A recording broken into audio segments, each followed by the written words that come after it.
नमस्कार, मेरा नाम है दिव्यांशु। लाइव हिंदुस्तान के न्यूज़ रूम वीडियो में आपका स्वागत है। आज मेरे साथ मौजूद हैं इमरान खान जी। नमस्कार।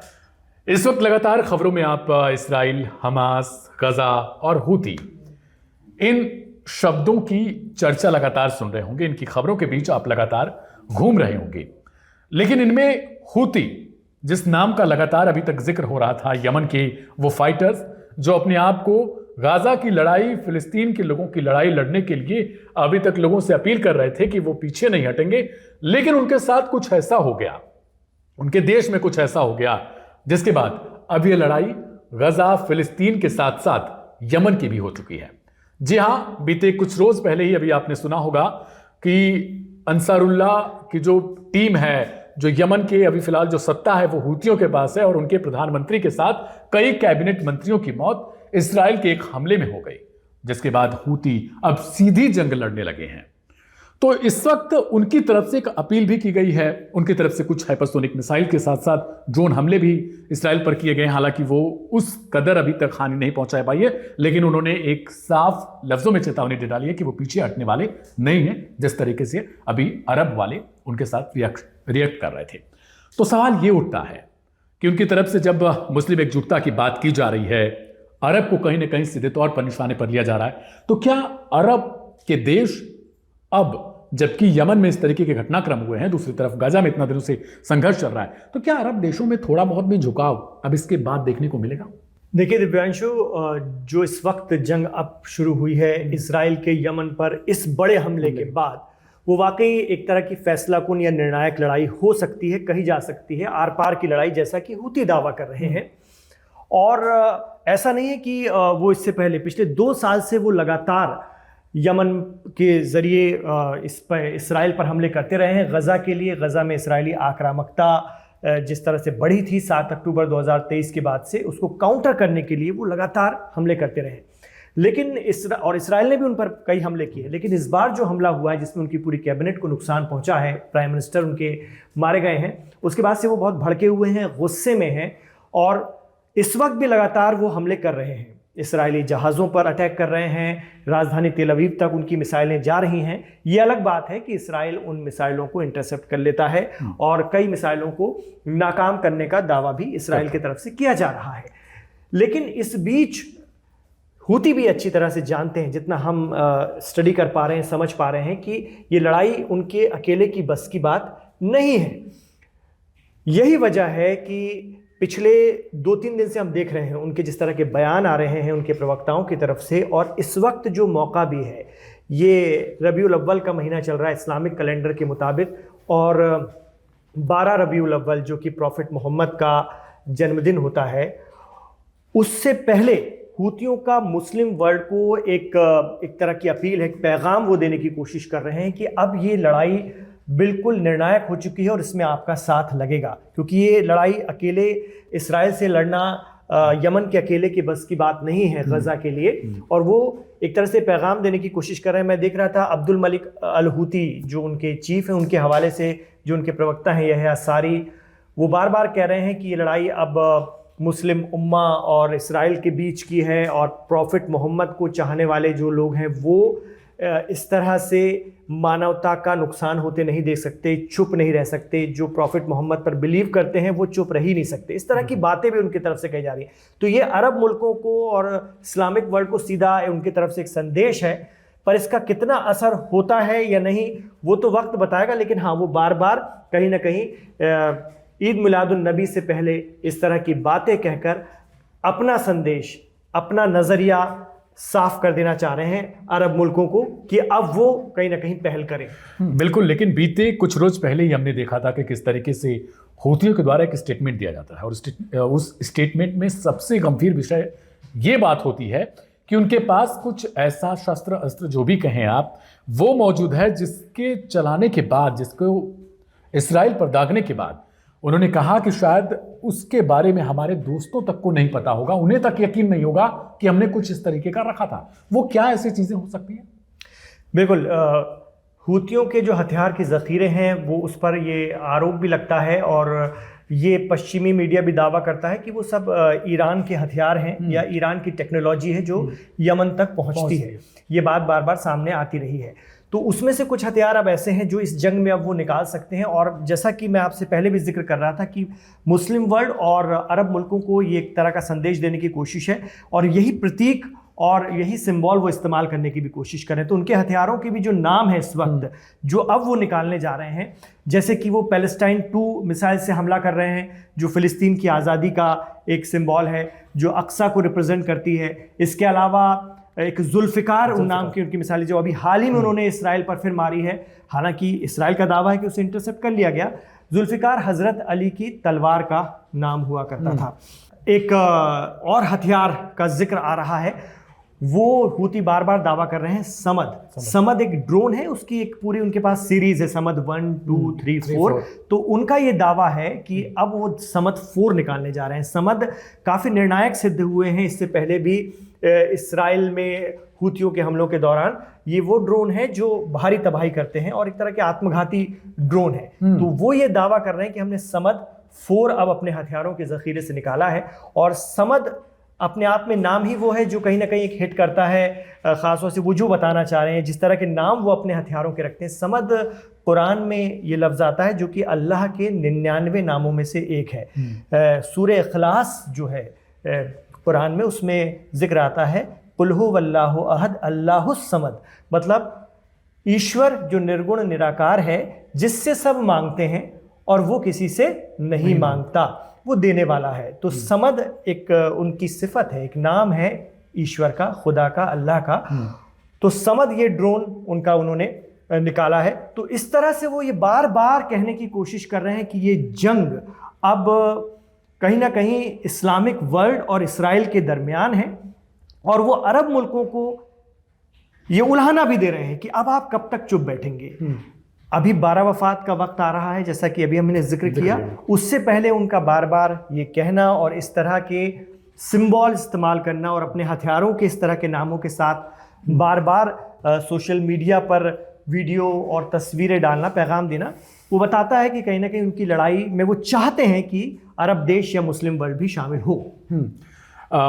और जहाँ तक हम लोग देखते हैं, कवर करते रहते हैं, आप ख़ास तौर पर मिडिल ईस्ट की इस जंग को शुरुआत से ही आपने देखा है और इसके पहले भी आपको जानकारी रही है, अरब के देश बहुत कम चांस है कि वो किसी तरीके से इस पलड़े की तरफ निकले।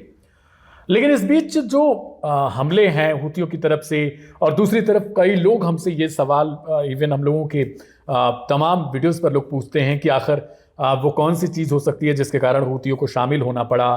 तमाम मुस्लिम देश हैं, वो इस साइड घूमे तक नहीं कि नहीं उनको गजा पर कुछ बोलना तक चाहिए। वो एक तरीके से कहीं ना कहीं मौन समर्थन इसराइल को लगातार देते रहे। दूसरी तरफ हूती 2000 किलोमीटर, पिछली बार न्यूज़ रूम में भी हमने डिस्कस किया था कि वो उतनी दूर बैठकर भी उन्होंने एक लड़ाई खुद से मोल ले ली, और दूसरी तरफ अब उन्हीं के लोग कहीं ना कहीं मारे गए।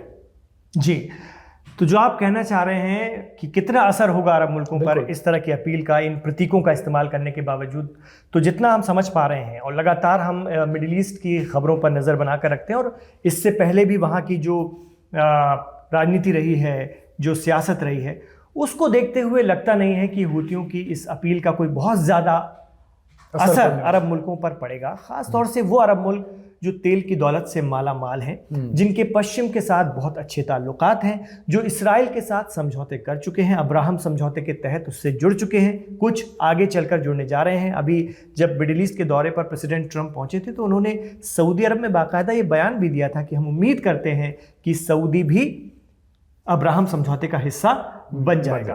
तो वो तमाम देश, चाहे सऊदी हो, चाहे कतर हो, बहरीन हो, यूएई हो, जॉर्डन हो, बहुत कम गुंजाइश है कि हूतियों की अपील का उन पर कुछ असर होगा, क्योंकि जब 2 साल से लगातार इसराइल आक्रामक है गज़ा के अंदर में, और लगातार जो तस्वीरें आती रही हैं गज़ा से, भुखमरी के हालात तक चीज़ें पहुंच चुकी हैं, उसके बावजूद उन पर कोई ख़ास असर नहीं पड़ा। वो सिर्फ लानतें भेजते रहे, सिर्फ इसको लेकर के बयान देते रहे और इजराइल की निंदा ज़रूर करते रहे, मजम्मत ज़रूर करते रहे, लेकिन कोई बहुत ज़्यादा एक्शन लेते नहीं दिखे। तो हूतियों की अपील का भी कोई बहुत फर्क पड़े या असर हो, इसलिए नहीं क्योंकि खुद ये अरब देश हूतियों के दुश्मन है। हूतियों का इनसे 36 का आंकड़ा है। आप भी इस खबर को, हमारे दर्शक भी अच्छी तरह से जानते हैं, इसको कवरेज हम देते रहे हैं कि यमन और सऊदी जो कि बिल्कुल पड़ोसी हैं, जिनकी सीमाएं लगती हैं, उस यमन ने सऊदी का वो हाल किया था हूतियों ने, जब हूतियों ने कब्जा किया था 2014 के आखिर में, और 2015 में सऊदी ने कुछ देशों का, मुस्लिम देशों का ही गठबंधन बनाकर, जिसमें पाकिस्तान जो न्यूक्लियर पावर भी है, ये पाकिस्तान जनरल राहिल शरीफ के नेतृत्व में ही हुआ था। ये तो ये सब गए थे हूतियों से मुकाबला करने के लिए। लेकिन बुरी तरह पिटकर 3 साल में इनका ही गठबंधन बिखर गया और ये हूतियों का कोई मुकाबला, कोई नुकसान नहीं पहुंचा पाए। तो उसके बाद फिर हूतियों ने सऊदी पर इस कदर, उनकी आरामको तेल रिफाइनरी पर इस कदर मिसाइलें मारी थी कि उन्हें बाद में ईरान के पास जाना पड़ा और समझौते की मेज़ पर बैठना पड़ा हूतियों के साथ। तो उनकी तो खुद दुश्मनी है अंसारुल्लाह के साथ में यमन के, तो क्या ही उनकी अपील का असर पड़ेगा। और ये जो अरब देश हैं वो धार्मिक ज़रूर हैं, इस्लामिक देश भी अपने आप को कहते हैं, लेकिन बहुत उनकी जो राजनीति है अंदरूनी, ख़ासतौर से बहुत सारे देशों में तो या तो राजशाही है या फिर कुछ तानाशाही से चल रहे हैं। तो वो सारे देश अपनी सुरक्षा के लिए बाकायदा अमेरिका और पश्चिमी ताकतों, यूरोप पर निर्भर हैं। वो उनको तेल बेचते हैं, उसके बदले में अमेरिका उनकी हिफाजत करता है। ये उनके बीच में एक समझौता है। तो ऐसे में अमेरिका के दोस्त इसराइल के लिए वो कभी नहीं बोलेंगे। और कुछ एक्सपर्ट मिडिल ईस्ट के तो ये भी दावा करते हैं, जैसे कि एक बड़े एक्सपर्ट हैं ख़ासतौर से ईरान और मिडिल ईस्ट मामलों के जानकार हैं शौकत भारती साहब, उनसे भी जब हम बात करते हैं तो वो अक्सर कहते रहे हैं कि अरब देशों और इसराइल अमेरिका के बीच में एक समझौता हो चुका है, एक डील हो चुकी है कि अगर कंट्रोल हासिल होता है गजा पर इसराइल का, तो हमास का अगर पूरी तरह से खात्मा हो जाता है तो फिर यही अरब देश जो है इसराइल के बिहाफ में एक तरह से गजा पर राज करेंगे और उसके रीडेवलपमेंट के नाम पर कोई गजा की सिक्योरिटी का काम देखेगा, कोई गजा की फौज को देखेगा, कोई वहाँ पर नवनिर्माण को देखेगा, कोई वहाँ पर और भी बहुत सारी चीज़ें हैं, कुछ और इंतज़ाम करेगा। इस तरह से ये सब हिस्से बढ़ जाएंगे। और हूतियों की जो सत्ता थी उसमें बड़े लेवल के जो नेता थे वो मारे गए, और अभी भी कुछ हद तक इसराइल, ऐसी खबरें हैं कि वो अब अल-हूती, दूसरी तरफ इनके प्रेसिडेंट, और तीसरी तरफ जो प्रवक्ता आमतौर पर यह सारी को हम लोग दिखा करते हैं, उनको लेकर कहीं ना कहीं ये लोग प्लानिंग कर रहे हैं। लेकिन हूतियों की तरफ से एक संकेत ऐसा मिला था कि कैबिनेट के बदले कैबिनेट जी। तो कितना फीसदी चांस हो सकता है कि हूती इसराइल में कुछ इस तरीके का काम कर पाएंगे? देखिए, इसराइल के साथ मुकाबला करना इतना आसान नहीं है। और साथ में जब अमेरिका की ताकत होती है, इसराइल अपने आप में टेक्नोलॉजी के मामले में, तकनीक के मामले में बहुत आगे है और उनकी फोर्स भी बहुत मजबूत है। और यमन और इसराइल के बीच की दूरी भी बहुत ज़्यादा है, कोई नज़दीकी नहीं है, कोई सीमावर्ती, जो दोनों, जब लेबनान और इसराइल के बीच में जो जंग हो, अगर हिजबुल्लाह और इसराइल के बीच में, तो वहाँ पर हम कह सकते हैं क्योंकि ये हो चुकी है और इसमें हिजबुल्लाह भारी ही पड़ा था इसराइल पर, समझौते की मेज़ पर इसराइल को आना पड़ा था। लेकिन यमन के हमलों का चाहे वो कितनी भी ताकत से हमला करें, इसराइल दावा करता रहा है कि हम उन्हें बीच में ही उनकी मिसाइलों को रोक लेते हैं। उनके जो एयर डिफेंस सिस्टम है वो उनकी मिसाइलों को अक्सर गिरा देते हैं। तो बहुत बड़ा नुकसान करें या बहुत बड़े हमले करें और जिस तरह की बात, हाँ, लेकिन ये कहने की बातें होती हैं बार बार। यमन के हूतियों की बस एक खासियत है कि वो पीछे नहीं हटे। उन्होंने विपरीत से विपरीत परिस्थिति में अपने आप को पीछे नहीं किया। आज 2 साल से दुनिया देख रही है कि यमन के अंसारुल्लाह लड़ रहे हैं, इसमें कोई दो राय नहीं है। उनका कहना है हमारा कितना भी नुकसान हो जाए, लेकिन ये लड़ाई उनके मुताबिक सत्य और असत्य के बीच में है, कब्जे और एक तरह से उनके बीच में है कि कोई कब्जाधारी स्टेट और एक मजलूम स्टेट, एक पीड़ित राज्य के बीच में है। तो वो कह रहे हैं कि हम उस पीड़ित राज्य के साथ हैं। अब इसमें नुकसान हो या फ़ायदा वो वक्त बताएगा। तो उनके हमले इसराइल पर होंगे और बहुत सटीक होंगे, बड़े होंगे, ये कहना ज़रा मुश्किल है और इसकी संभावना कम है। बिल्कुल, बहुत शुक्रिया आपका। सवाल ये उठता है कि यमन की वो फाइटर जो लगातार फ़िलिस्तीन की आज़ादी के लिए लड़ाई लड़ रहे हैं, उनका ऐसा कहना है, उनके पास इक्विपमेंट के नाम पर बहुत सारी चीज़ें सीमित में हैं, मिसाइल, ड्रोन, इन सारे हमलों के जरिए वो लगातार इसराइल को कहीं ना कहीं दबाव में लाने की कोशिश कर रहे हैं। दूसरी तरफ लाल सागर में भी इनसे जो लिंक जहाज हैं, चाहे वो इसराइल के खुद भी हों, उन पर भी हमला कर रहे हैं। उनको सफलतापूर्वक कहीं ना कहीं इंटरसेप्ट भी इसराइल कहता है कि वो हम कर लेते हैं। लेकिन ये दावे हैं। दूसरी तरफ दावा यमन से भी है, इसराइल से भी है। इन सब के बीच सवाल ये है कि गाजा के जो लोग हैं, जो मासूम लोग हैं, उनकी जो मौतें हो रही हैं, उनको लेकर यमन, ईरान या फिर हिजबुल्लाह की तरह दूसरे देश चुप क्यों रहते हैं? क्योंकि वो जो मासूम जान की कीमत होती है, वो कौन चुका रहा है, कैसे उसको लेकर जो दूसरे देश हैं वो सोचते हैं, ये सब कुछ सवालों के घेरे में है। मेरा नाम है दिव्यांशु, मेरे साथ इमरान खान जी थे। आपका बहुत शुक्रिया एक बार फिर से। मिलेंगे किसी और एपिसोड में, तब तक के लिए नमस्कार। नमस्कार।